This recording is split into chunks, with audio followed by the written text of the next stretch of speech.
John Bentley, dual code international. We've got the hybrid game at AMT Headingley this Sunday, the 7-4-5 game.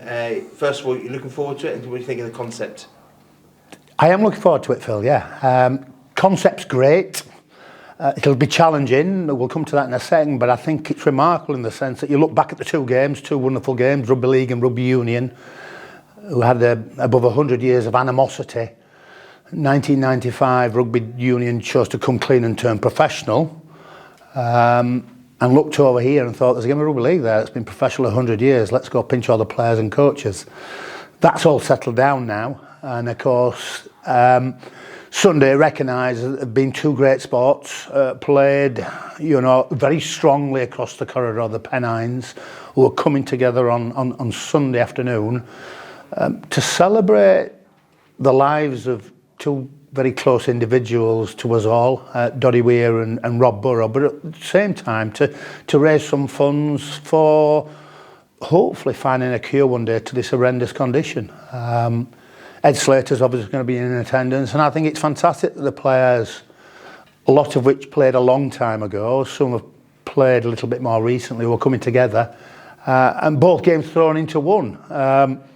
Whilst it may be challenging to decipher and understand sat watching, surely the players will struggle at times, but of course then you've got the referees who've got to try and manage the situation. But no, I'm looking forward to it, Phil, and it's again, it's amazing that the players have said that they're all going to turn up and play, and let's hope we get lots of people in through the door to watch what's going to be a great occasion. And of course, your great friend Doddie Weir started the ball rolling with all the awareness he raised around MND. You played with him with Newcastle and with the Lions. What do you think he would have made of Sunday's game?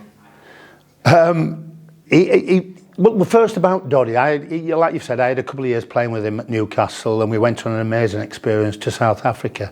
But my work was extended over the following 12 years, having retired both professionally from the game, where we went around the world speaking at events and dinners all over the place. Doddie was a great character, a huge individual. He's always good to be around.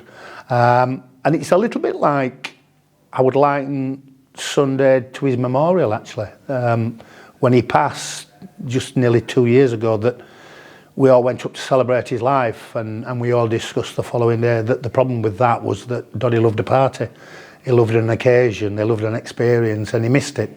Although I'm sure he was watching somewhere. But again, on Sunday, he'd have been in the thick of things and what have you, and not understanding the rules or the laws, whichever applied to whichever game at the time, but just having fun and enjoying it.